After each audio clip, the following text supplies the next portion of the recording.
Hey, I'm Mike Myers, and this is the Songwriting for Guitar podcast, which is geared to support songwriters and producers to gain confidence and turn pro.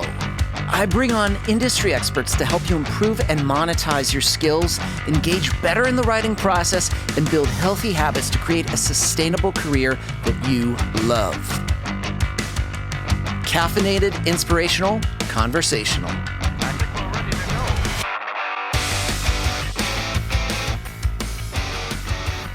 What's up, friends? Mike Myers here with the Songwriting for Guitar podcast, episode 123. Stop doing this in your songs. It's ruining them. Now, I don't want you to interpret what I just said as, well, Mike said, my songwriting's bad and I should stop. It's not what I'm saying. You're probably doing right now a lot of great things within your writing, but there are three clear things that I've noticed in teaching thousands upon thousands that have gone through my courses, workshops, retreats, even myself going through courses of other folks in which I was getting feedback, I was watching the feedback. There are three things that crop up again and again and again. So no matter what good stuff you're doing, if one of these three things are in there, it's going to trample all over the song and you won't notice them. And if we can eliminate those three things, it will help show what's already working for your song. So it ends up being really, really super helpful. And I also want to talk about the solutions of how we can clear up these three things too. So not only am I going to tell you what is going wrong, but essentially what we can do to clear up the mess. The first thing that I really want to get into is overcomplicating your chord structure. If there's one thing I hear consistently again and again from songwriters, it's overcomplicating the chord structure, cramming as many chords as possible in every single section. And I want you to put the brakes on that.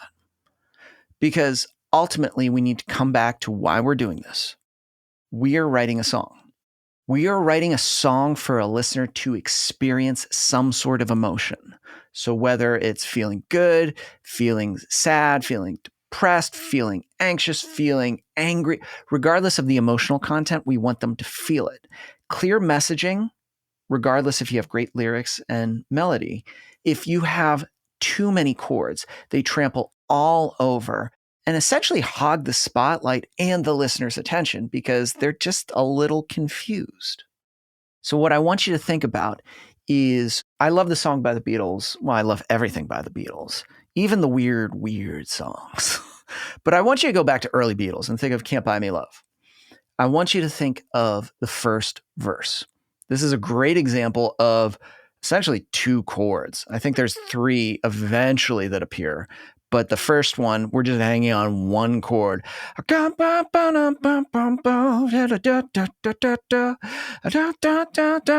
it's a lot of like static melody and it's really rapid fire, but really we're just hanging on one chord. Now I want you to envision that song again, but imagine an insane number of chords changing every single time he says a word. I'll give you every You would be competing. Those two things right there would be a competition where eventually you check out, because that's what songwriting isn't about. The songwriting isn't about like competing and hogging things all over the place. It's not about that. It's, again, emotional content. And if you got two competing things, the listener just checks out and moves to the next song. But when you come back and you realize, oh, he had a very rapid fire melody that had lots of rhythm, quick moving, and that one chord there was kind of the footing and the grounding.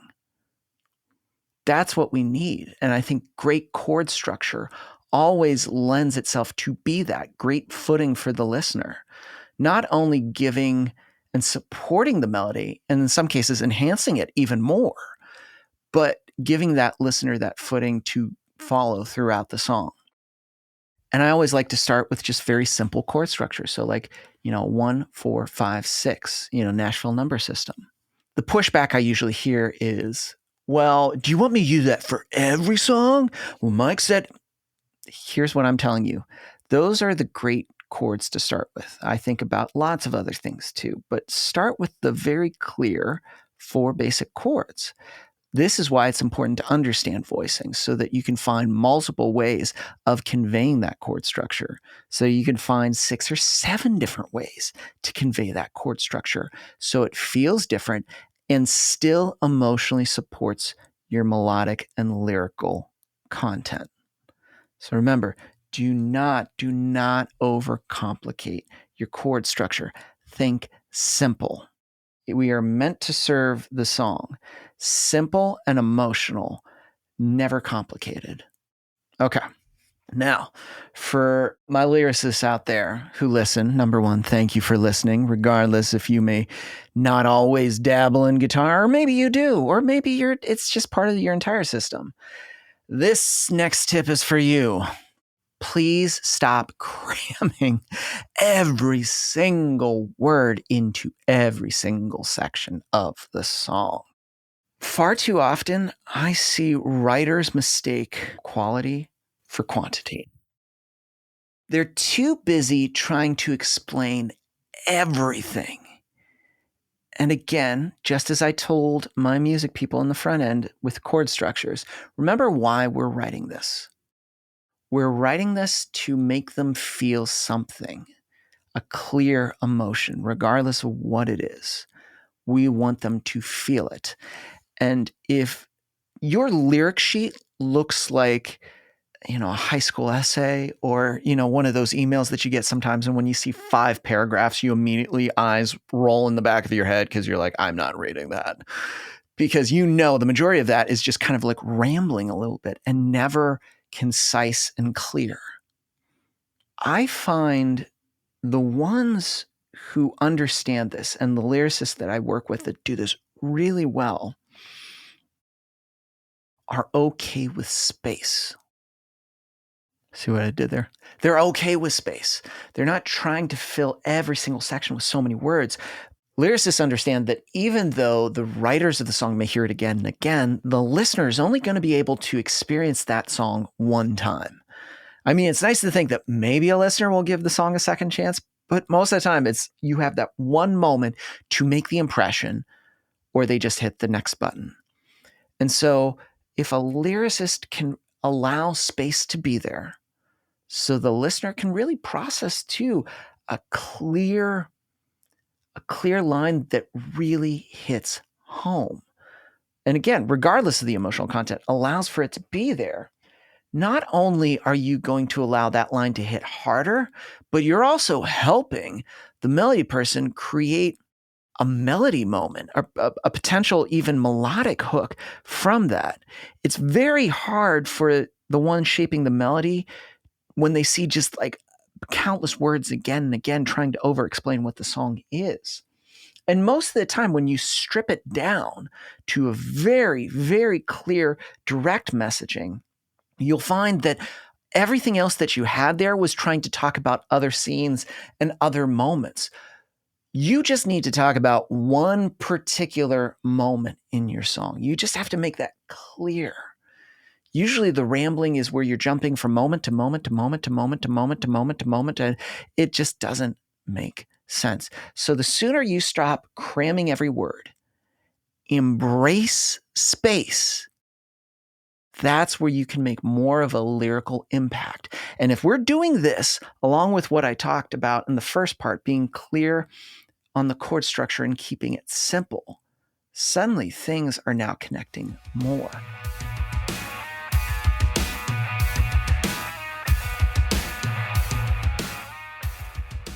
This next part, and the last thing that I'm going to talk about, is maybe the mother of all suggestions I'm going to give you. And if you're in my world in terms of courses, coaching, I talk about this all the time.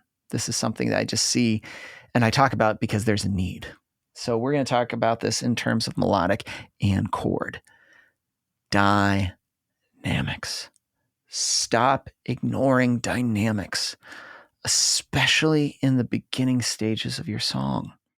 When I hear the same strumming, the same tone, the same range in your vocal and guitar, it has by far the flat energy again and again and again. It's just, I check out.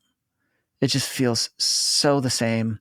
I don't know what section we're in, and I've lost interest of the song. So it doesn't matter how much you've tried to rewrite all the things. If we are lacking dynamics is the easiest way for someone that doesn't understand song structure to understand song structure. And that's what's great. The general public doesn't realize and isn't thinking about like verse, chorus, pre-bridge. They're just knowing that, oh, a change is coming. Something's happening. When you are very intentional about your dynamics, it's like a roller coaster ride. Yeah, I'm slowly going up at the beginning because I know I'm going to get to the top and then I'm going to go down. It's going to be awesome. Then we're going to do some loops. We're going to go back down. Then you're going to build it back up. They understand, even though the loops and the tracks may look different, the general idea of the roller coaster theme. And that's what dynamics does for your songs. It guides the listener through structure, even though they may not know what to call the structure. Because if you can't, your listener doesn't feel like they're on a journey.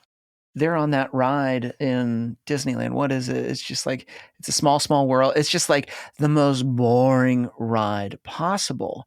And no one's going to subject themselves for 2 minutes and 45 seconds or 3 minutes to something that has no structure, no dynamics.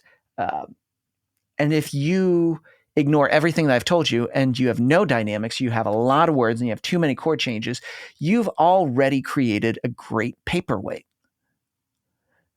I know that sounds harsh, but like there's nothing for a listener to connect with. And so if you spend thousands of dollars at the best studio, you've created a huge digital paperweight that you can just keep on a hard drive for yourself because no one will want to hear it. Now that may sound a little harsh, but it's true. It's true. Think of it. The songs that you love and connect with, I guarantee these 3 things that we're talking about do not appear in them because it's clear on the emotional structure.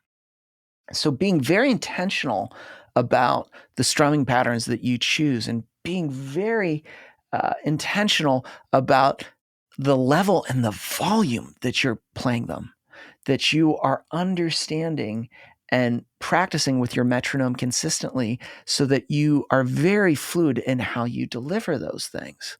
With melody, it's even more important. I always ask when someone sits down with a song critique, I'm like, cool, where's the ceiling, melodic ceiling of your song? Sometimes they get it and sometimes they don't. They kind of give a look of like, what do you mean? I'm like, what's the highest note you sing in the song? And sometimes they're aware and sometimes I'm not sure. So I go to the chorus. The chorus might have it, but it's also appeared in the pre, it's also appeared in the verse, it's also appeared in the bridge. So it's been used so much that it loses its use. Like we don't feel the effects of it in the chorus because we heard in the first verse and the pre. So that by the time we get to the chorus, we're like, yeah, it feels the same. So you have to be very, very conscious of that. If you don't and you're not aware of dynamics, again, you could have some great lyrics. It's still not going to work. You could have some great chord structure. It's still not going to work. And yes, I'm sure if you, instead of working on these things, spend thousands of hours scrolling through Spotify, you might find again that one little gem, that one instance where there was an exception. But instead of using all of your energy to search and look for that one tiny exception, why not pay to the 99% that adheres to these rules and you just start implementing them so you can start writing better songs that are engaging, that connect with others, that build better co-writing relationships, that end up doing the thing that you want, which it might be releasing your own material, writing for others, and on top of that, getting into TV and film. So let's just kind of go back to the 3 that matter. So the first is simplifying your chord structure. That is up there. The second is giving your lyrics space. And then finally, play with dynamics. I promise you, if you do this for every song going forward, not only will you find better melodies, not only will your lyrics get clearer, will you force yourself to find other ways to play very common chord progressions that don't feel ordinary. You're going to then create a different level of song. I find pros are always, always, always thinking about this. It's just part of how they write. Like they don't have to, consciously hover over their song and be like, did we add dynamics? Did we make sure we didn't cram too many words, clear on the chords? It's a part of their process. It's unconsciously flows from them. And those that are amateur and do not do well, you find never think about this and then always try to justify why they're the exception. And if you're listening to this, you know that you take the craft seriously and then you're here to implement this. So these are the 3 things that clearly will take it to the next level every single time. So seriously, go back to your last song, think about it, look at it, examine it, and then go like, okay, what could I do differently next time? Because if you do that, that's where your songs get to a whole other level. And remember, if you're looking to take your songwriting to the next level, if you're looking to better your skills, if you're looking to understand what it takes and what you need to implement in your process so that you can level up, not slowly, but quickly, you need a coach. And that's what we do at Songwriting for Guitar.